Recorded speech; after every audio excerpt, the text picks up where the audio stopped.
ধর্ষণকাণ্ডে অশান্ত খাগড়াছড়িতে আজও 144 ধারা বহাল, শান্তির বার্তা বিজিবির। খাগড়াছড়ি এলাকায় শান্তি পুরোপুরি ফিরে না আসা পর্যন্ত এবং 144 ধারা না ওঠা পর্যন্ত আমাদের এই দায়িত্ব অব্যাহত থাকবে। তৃতীয় পক্ষের ইন্ধন দেখছেন স্বরাষ্ট্র উপদেষ্টা, ভূ রাজনৈতিক স্বার্থে পাহাড়ে অস্থিরতা বলছেন বিশ্লেষক। এক প্রতিবেশী অন্য প্রতিবেশীর এই দুর্বল জায়গাগুলো এক্সপ্লয়েট করার জন্যে তারা এই ডিসিডেন্ট গ্রুপ যেগুলো আছে এই গ্রুপগুলোকে ব্যবহার করে।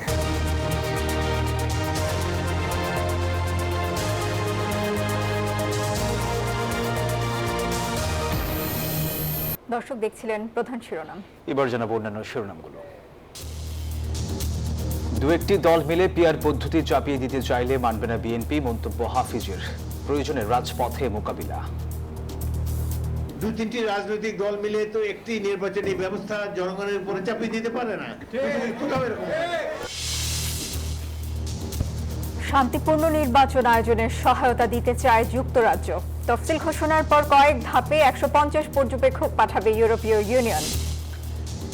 নীলক্ষেতে ডাকসু নির্বাচনের ব্যালট ছাপানোর স্বীকারোক্তির পরও বিতর্কে ভিসি, পরাজিতদের প্রতি কটূক্তিতে প্রার্থীদের ক্ষোভ।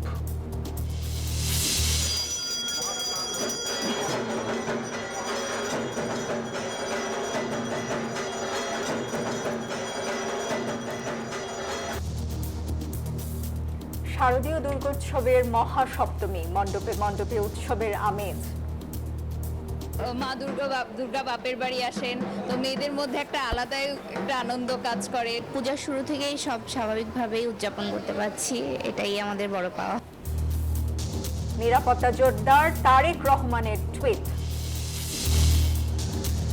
বিহারে বিধানসভা ভোটের আগে নতুন বিতর্ক, 80,000 মুসলিম ভোটার বাদ দেওয়ার অভিযোগে বিজেপির বিরুদ্ধে কংগ্রেসের ক্ষোভ। এবং ঘন ঘন বোর্ড সভাপতি পরিবর্তনের কারণে পিছিয়ে যাচ্ছে পাকিস্তানের ক্রিকেট, নিউজ 24-কে জানালেন ওয়াসিম আকরাম।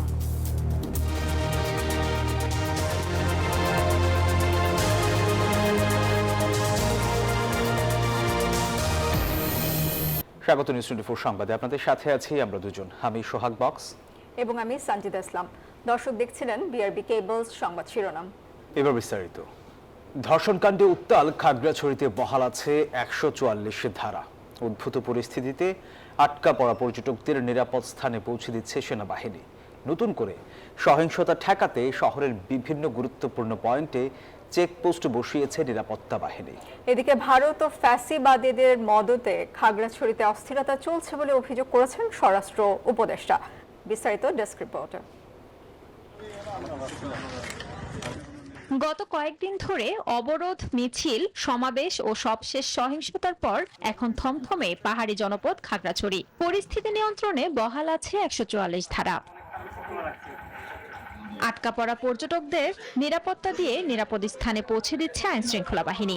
এদিকে ঢাকা ও চট্টগ্রামের সড়কে অবরোধ শিথিল করেছে যুগ্ম ছাত্র জনতা। সোমবার সকালে এক ফেসবুক পোস্টের মাধ্যমে এই ঘোষণা দেয় যুগ্ম ছাত্র জনতার মিডিয়া সেল।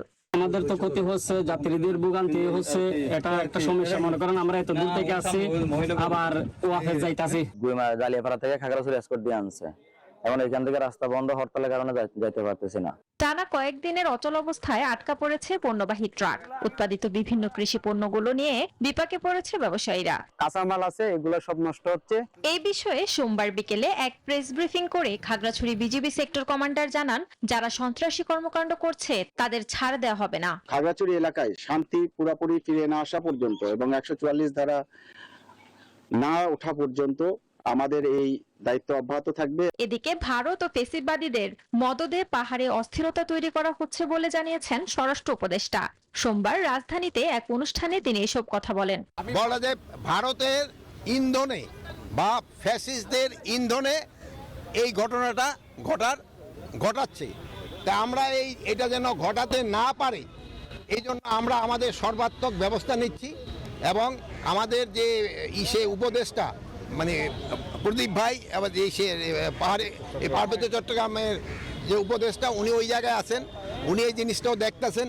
উনি আইন শৃঙ্খলা বাহিনী এবং লোকাল লিডারদের সাথে কথা বলছেন। মঙ্গলবার সিঙ্গেনালা এলাকায় প্রাইভেট পড়ে বাড়ি ফেরার পথে এক স্কুল ছাত্রী ধর্ষণের শিকার হয়। এর প্রতিবাদে অবরোধ ডাকার পর শনিবার বেলা 2টা থেকে 144 ধারা জারি করা হয় খাগড়াছড়িতে।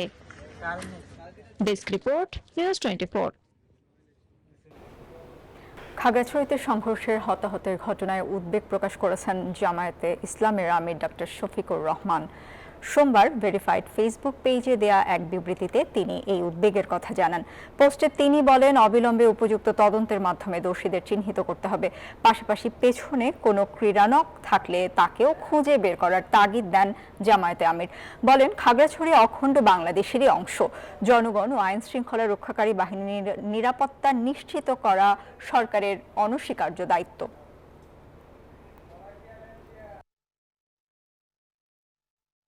দু একটি রাজনৈতিক দল জোর করে পিআর পদ্ধতি চাপিয়ে দিতে চাইলে বিএনপি তা মেনে নেবে না। এই কথা জানিয়ে দলের স্থায়ী কমিটির সদস্য হাফিজ উদ্দিন আহমদ বলেছেন, দরকার হলে রাজপথেই এর মোকাবেলা করা হবে। আর হঠাৎ পাহাড় অশান্ত হওয়া বিচ্ছিন্ন কোনো ঘটনা নয় বলে মনে করছেন বিএনপি নেতারা। এই ঘটনার পেছনে কোনো চক্রের মাস্টার প্ল্যান থাকতে পারে বলেও শঙ্কা প্রকাশ করছেন তারা। দেশের বর্তমান রাজনৈতিক ও সামাজিক প্রেক্ষাপটে জাতীয় নির্বাচনের বিকল্প নেই শীর্ষক এই আলোচনা সভার আয়োজন করে জাতীয়তাবাদী মুক্তিযোদ্ধা দল। বিএনপির স্থায়ী কমিটির সদস্য হাফিজ উদ্দিন আহমদ বলেন, সংখ্যানুপাতিক নির্বাচন কি তা বাংলাদেশের 56% মানুষই জানে না। তাই এ ধরনের কোনো পদ্ধতি জোর করে চাপিয়ে দিতে দেয়া হবে না। চলমান রাজনৈতিক অস্থিরতার পাশাপাশি আলোচনায় উঠে আসে পাহাড় অশান্ত হওয়ার ইস্যুও। জনপ্রতিনিধিত্বমূলক সরকার গঠন করতে হবে। পাহাড়ে জিয়াউর রহমান দূরদর্শী সিদ্ধান্ত না নিলে তা অন্য দেশের অংশ হয়ে যেত বলে মন্তব্য করেন হাফিজ উদ্দিন আহমদ। হিল ট্র্যাক্সে আবার শুরু হয়েছে পুরানো খেলা। এই চট্টগ্রাম হিল ট্র্যাক্স ইতিমধ্যে সেখানে ভারতীয় পতাকা উঠত বহু বছর আগে থেকেই। কেবলমাত্র শহীদ রাষ্ট্রপতি জিয়াউর রহমান তিনি সেখানে বাঙালিদেরকে পাহাড়ি এলাকায় পুনর্বাসিত হওয়ার কামলে জনসংখ্যার মধ্যে একটা ব্যালেন্স এসেছে, যার জন্য এখন আর তারা ভারতের পক্ষে স্বাধীনতা ঘোষণা করতে পারছে না। এই জন্য শহীদ জিয়াউর রহমান ইতিহাসে অমর হয়ে থাকবেন। তিনি বাংলাদেশের অখণ্ডতাকে রক্ষা করেছেন, স্বাধীনতা সার্বভৌমত্বকে সবসময় পতাকাকে উড্ডীন রেখেছেন। এদিকে সমসাময়িক ইস্যুতে নয়াপল্টনে সাংবাদিকদের মুখোমুখি হন বিএনপির সিনিয়র যুগ্ম মহাসচিব রুহুল কবির রিজভী। এ সময় পাহাড়ের সংঘাতময় পরিস্থিতির পেছনে নানামুখী ষড়যন্ত্রের অভিযোগ করেন রিজভী। দেশের নানা প্রান্তে নানা ধরনের ঘটনা ঘটানোর চেষ্টা চলছে। পাহাড়ি আমরা অশান্তির কিছু কিছু দেখতে পাচ্ছি, ঘটনা দেখতে পাচ্ছি। হঠাৎ করে এই সমস্ত বিষয়গুলো মানুষকে নানাভাবেই ভাবিয়ে তুলছে। এগুলো আমি মনে করি যে কোনো বিচ্ছিন্ন ঘটনা নয়, প্রতিটি ঘটনার সাথে কোনো চক্র জড়িত আছে।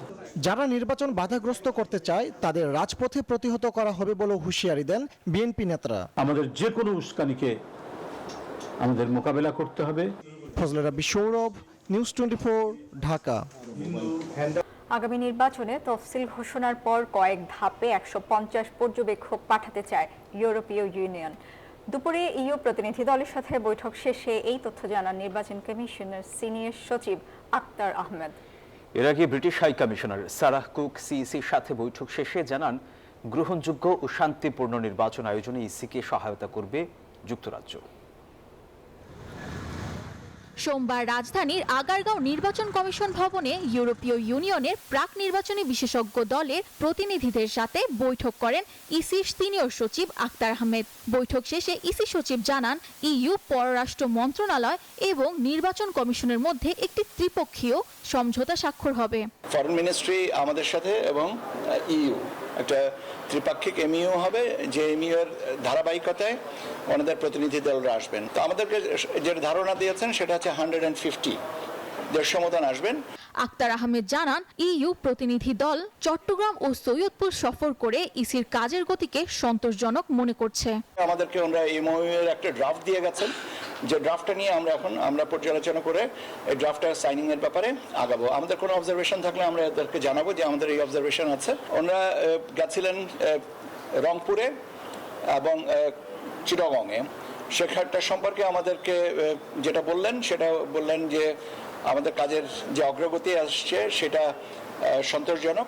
এর আগে সকালে সিসির সাথে সাক্ষাৎ করতে আসেন ঢাকায় নিযুক্ত ব্রিটিশ হাইকমিশনার সারাহ কুক। ঘণ্টাব্যাপী বৈঠক শেষে তিনি জানান, আগামী জাতীয় সংসদ নির্বাচনে ইসিকে সব ধরনের সহায়তা দেবে যুক্তরাজ্য।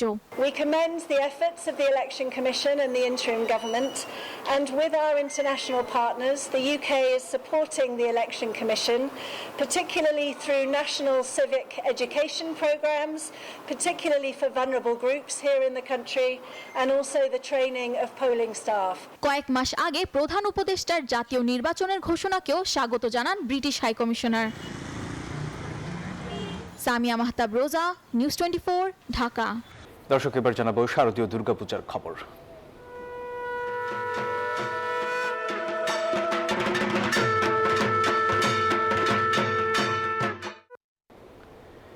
শারদীয় দুর্গোৎসবের মহাসপ্তমী আজ। এই তিথি থেকেই সপ্তমেদী কল্পারম্ভ আর বিহিত পূজার মধ্য দিয়ে চলে মহামায়াকে জাগিয়ে তোলার পূজা। শাস্ত্রমতে এদিন চক্ষুদানের মাধ্যমে প্রতিমায় প্রতিষ্ঠা করা হয় প্রাণ।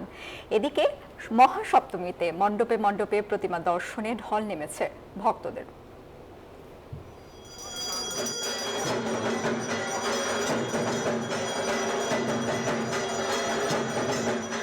উলুধ্বনি আর ঢাকে মণ্ডপে জাগ্রত দেবী দুর্গা। সপ্তমীতে মন্ত্র, ধূপ আর আরতিতে চলছে দেবীর বন্দনা। ষোড়শ উপাচারে দেবী দুর্গা পূজিত হলো, করা হলো চক্ষুদান। দেবী পেল আসন, দেবীকে পূজিত করছেন ভক্তরা। ভক্তদের আরাধনায় ভরপুর মণ্ডপ। দেবী দুর্গার চরণে দেওয়া হচ্ছে সুগন্ধি, পুষ্প, বস্ত্র। আজকে সপ্তমীর অঞ্জলি, মা এবার গজে এসেছেন, অত্যন্ত শুভ লক্ষণ। সবসময় পুজো আসলে একটা আনন্দ আসে, মানে ওই ছোটবেলার মতোই একটা আনন্দ তৈরি হয়। তো সপ্তমী থেকে নবমী পর্যন্ত চেষ্টা করি যতটুকু সম্ভব যেন উসুল করে নেওয়া যায় আনন্দটা।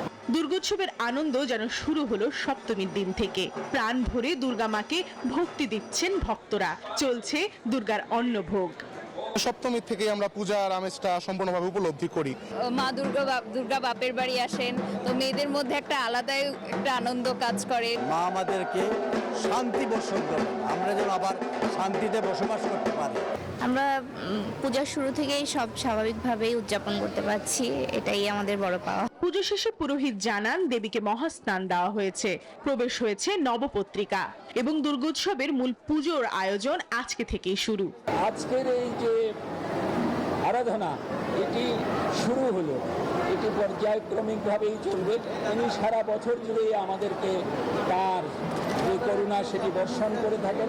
এটি আনুষ্ঠানিক যে তার কাছে নিবেদন, সেই নিবেদনের প্রথম দিন হচ্ছে আজ। সপ্তমীর এই দিনে মৃন্ময়ী থেকে চিন্ময়ী হয়ে ওঠেন দেবী। মহাসপ্তমীর পুণ্যতিথিতে উমার আশীর্বাদে আনন্দ খুশিতে ভরে উঠুক এই ধরা, এমনটাই কামনা করছেন সকলে। সপ্তমীতে জাগ্রত দুর্গা মা দিয়েছে ডাক, তাই তো মণ্ডপে মণ্ডপে বাজছে শাক আর ঢাক। অন্নভোগ আর আরাধনা পূর্ণ হোক ভক্তদের সকল মনস্কামনা। প্রমা চৌধুরী, নিউজ 24, ঢাকা।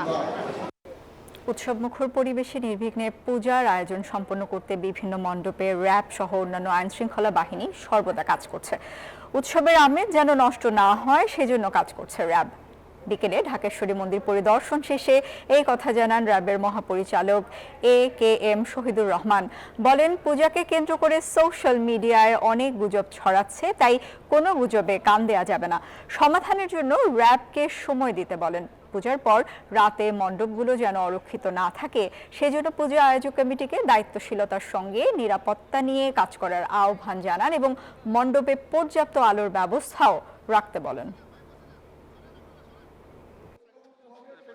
র্যাবের টহল বিভিন্ন জায়গায় মোতায়েন আছে, সাদা পোশাকে আমাদের গোয়েন্দা বাহিনী তৎপর আছে। এছাড়াও বিভিন্ন মণ্ডপে আমাদের টহল দলগুলি নিয়মিত ভিজিট করতেছে। আমরা অন্যান্য আইন শৃঙ্খলা রক্ষাকারী যে সমস্ত বাহিনী আছে তাদের সাথে সমন্বয় করে এই ডিউটি করতেছে। আমাদের র্যাপিড অ্যাকশন ব্যাটালিয়নের 15টি ব্যাটালিয়ন সারা দেশব্যাপী বিভিন্ন জেলায় পূজা উদযাপন কমিটির যারা সম্মানিত সভাপতি সেক্রেটারি আছেন তাদের সাথে সমন্বয় রেখে এই দায়িত্ব পালন করে আসছে।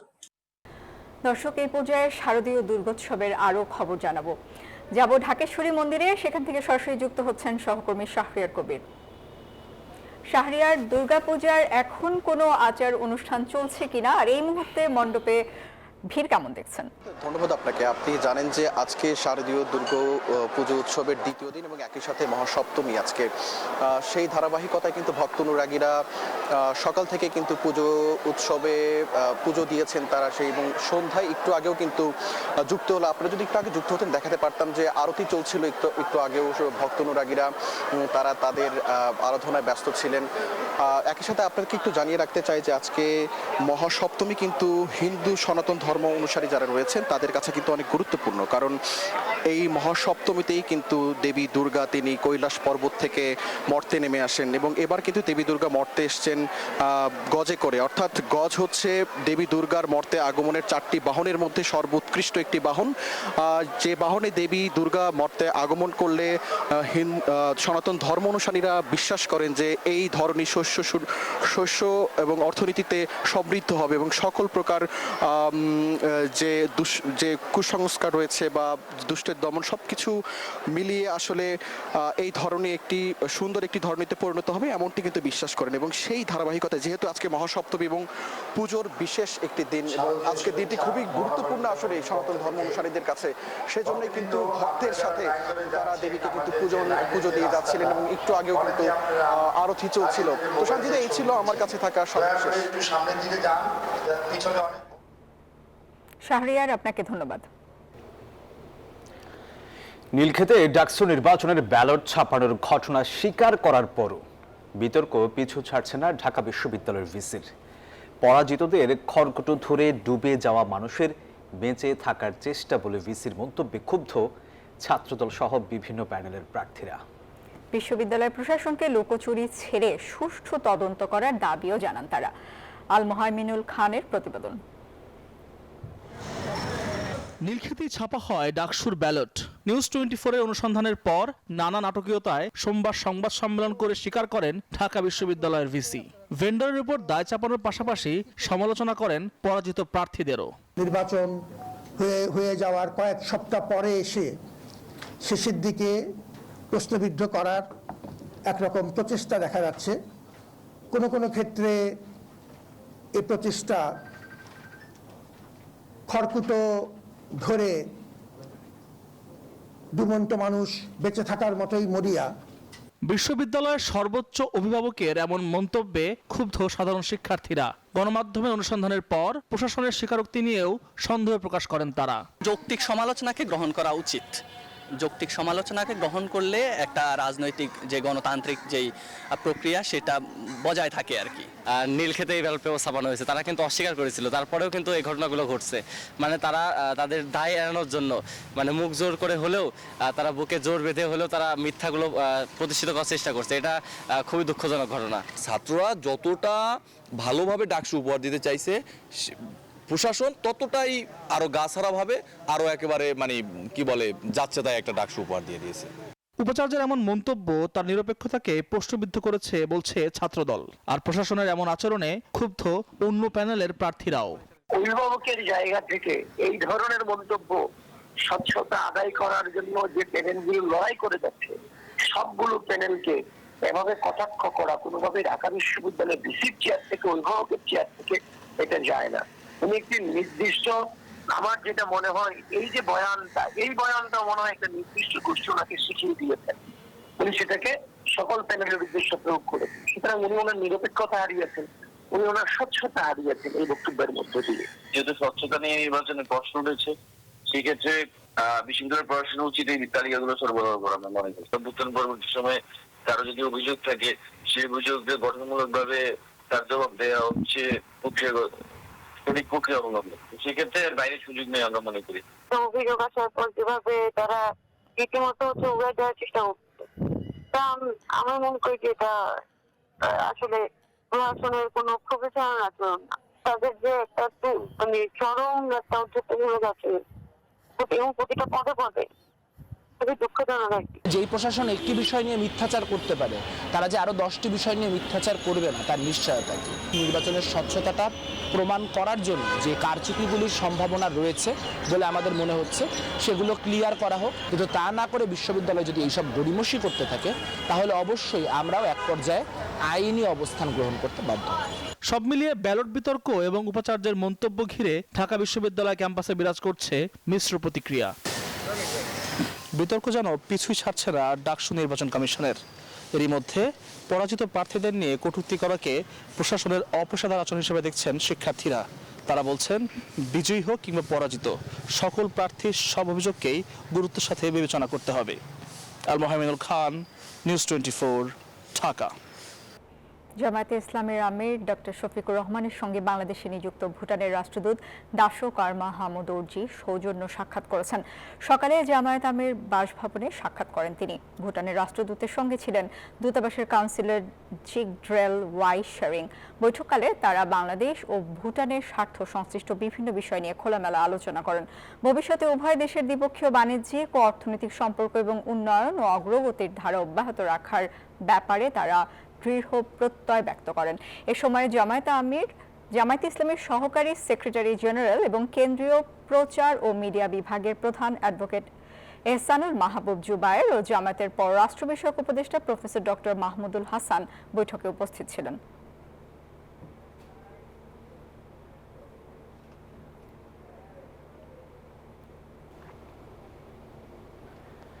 জুলাই আন্দোলন দমাতে সারা দেশে 3,05,311 রাউন্ড গুলি ছুড়েছিল আইন শৃঙ্খলা বাহিনী। আজ ট্রাইব্যুনালে এই তথ্য জানিয়েছে প্রসিকিউশন। আদালতে উপস্থাপন করা হয় জুলাই আন্দোলনের শহীদ ও আহতদের তালিকা সহ গণহত্যার নানা প্রমাণ। প্রদর্শন করা হয় বিবিসি, আল জাজিরা সহ বিভিন্ন গণমাধ্যমের 4টি তথ্যচিত্র। এদিকে আবু সাইদ হত্যা মামলার সাক্ষ্য দিয়ে শেখ হাসিনার বিচার দাবি করেছেন শহীদ সাইদের 2 সহপাঠী। ক্ষমতাচ্যুত সাবেক প্রধানমন্ত্রী শেখ হাসিনা ভারতে পালিয়ে যাবার আগ পর্যন্ত সর্বোচ্চ চেষ্টা করেছিলেন ক্ষমতায় টিকে থাকার। তার নির্দেশে আন্দোলন দমাতে সারা দেশে 3,05,311 রাউন্ড গুলি ছোড়ে আইন শৃঙ্খলা বাহিনী। এর মধ্যে শুধু ঢাকাতেই ছোড়া হয় 95,313 রাউন্ড বুলেট। এসব তথ্য জানায় প্রসিকিউশন। জুলাই গণহত্যার মানবতাবিরোধী অপরাধের মামলায় শেখ হাসিনার বিরুদ্ধে দ্বিতীয় দিনের মতো আন্তর্জাতিক অপরাধ ট্রাইব্যুনালে সাক্ষ্য দেন মামলার মূল তদন্তকারী কর্মকর্তা মোহাম্মদ আলমগীর। জবানবন্দিতে আন্দোলনের শহীদ ও আহত জুলাই যোদ্ধাদের তালিকা সহ বিভিন্ন নথিপত্র আদালতে উপস্থাপন করা হয়। প্রদর্শন করা হয় বিবিসি, আল জাজিরা সহ বিভিন্ন গণমাধ্যমের 4টি রিপোর্ট। এই ভিডিওগুলোর প্রত্যেকটি মেটাডেটা টেস্ট করা হয়েছে এবং যাদের কাছ থেকে ভিডিওটি কালেক্ট করা হয়েছে প্রত্যেকের ফোন নাম্বার, প্রত্যেকের অ্যাড্রেস এবং প্রত্যেকের ডিটেইল এই আইটিজেপির কাছে আছে। যদি কেউ প্রশ্ন তোলে তারা তখন এটা জানাতে পারবে। সারা দেশে যে কারফিউ জারি করা হয়েছিল, সেই কারফিউ জারি সংক্রান্ত সরকারের যে বিজ্ঞপ্তি, গভর্নমেন্ট অর্ডার, সেই অর্ডারগুলো আজকে উনি এক্সিকিউট করবেন। এদিন জুলাই গণ অভ্যুত্থানের প্রথম শহীদ আবু সাইদ হত্যা মামলার 8ম দিনের সাক্ষ্য গ্রহণ হয়। ট্রাইব্যুনালে সাক্ষ্য দেন আবু সাইদের 2 সহপাঠী। জবানবন্দিতে শেখ হাসিনা সহ তৎকালীন সরকারের বেশ কয়েকজন মন্ত্রীর বিচার দাবি করেন তারা। হাসিনা সরকার এবং তাদের যারা মন্ত্রীরা ছিল তাদের নাম উল্লেখ করেছি এবং বিশ্ববিদ্যালয় প্রশাসন, বিশ্ববিদ্যালয় শিক্ষক, আমি সবার বিষয়ে উল্লেখ করেছি। যেহেতু আমি একজন প্রত্যক্ষদর্শী আবু সাইদের সহযোদ্ধা, তো আমি তাদের সর্বোচ্চ বিচার দাবি করেছি। এদিকে জুলাই আগস্টে সংঘটিত মানবতাবিরোধী অপরাধের সুনির্দিষ্ট 8টি অভিযোগে হাসানুল হক ইনুকে গ্রেপ্তার দেখানোর নির্দেশ দিয়েছেন ট্রাইব্যুনাল। জাসদের এই সভাপতির বিরুদ্ধে অভিযোগ গঠনের শুনানি হবে আগামী 14 অক্টোবর। মাহমুদুল হাসান, নিউজ 24, ঢাকা। এবারে মধুমতি ব্যাংক পিএলসি অর্থ বাণিজ্য সংবাদ।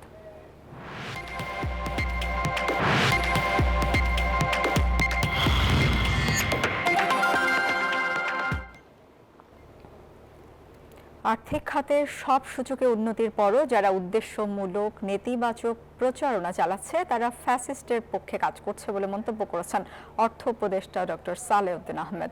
সোমবার দুপুরে রাজধানীর পল্টনে ERF ইনস্টিটিউটের আনুষ্ঠানিক কার্যক্রম উদ্বোধন উপলক্ষে financial transparency in corporate sector বিষয়ক সেমিনারে তিনি এসব কথা বলেন।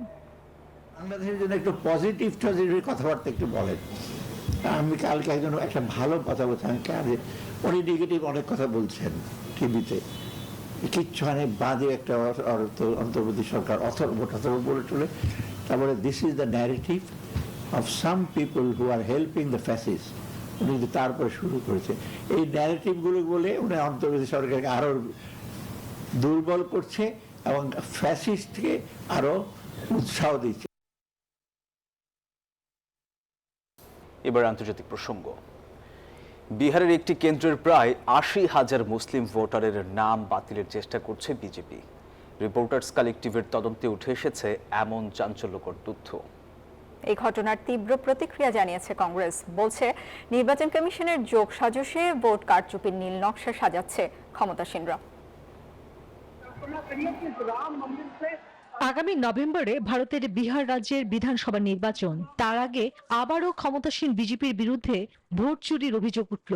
এবারের অভিযোগ, বিহারের পূর্ব চম্পারণ জেলার ঢাকা বিধানসভা আসনের প্রায় ৮০,০০০ মুসলিম ভোটারের নাম বাদ দিতে নির্বাচন কমিশনে চিঠি পাঠিয়েছে বিজেপি। রিপোর্টার্স কালেক্টিভের তদন্তে উঠে এসেছে এই চাঞ্চল্যকর তথ্য। এতে বলা হয়, দলের লেটার হেড ব্যবহার করেই স্থানীয় ও রাজ্য নির্বাচন দপ্তরে এই আবেদন জানিয়েছে বিজেপি। কেন্দ্রীয় সরকারের দাবি, উল্লেখিত ভোটাররা ভারতের নাগরিক নন।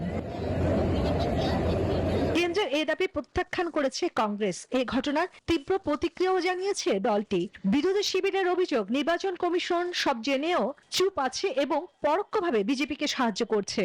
কংগ্রেস প্রশ্ন তোলে, যদি একটি কেন্দ্রেই এত বড় কারচুপি হয় তাহলে গোটা বিহারে কি ঘটবে? রাজ্যটির পূর্ব চম্পারণ জেলার ঢাকা কেন্দ্রের চূড়ান্ত ভোটার তালিকা প্রকাশিত হবে আগামী ১ অক্টোবর। তখনই স্পষ্ট হবে আসলে কতজনের নাম বাদ দেওয়া হলো। চন্দ্রানী চন্দ্রা, নিউজ 24।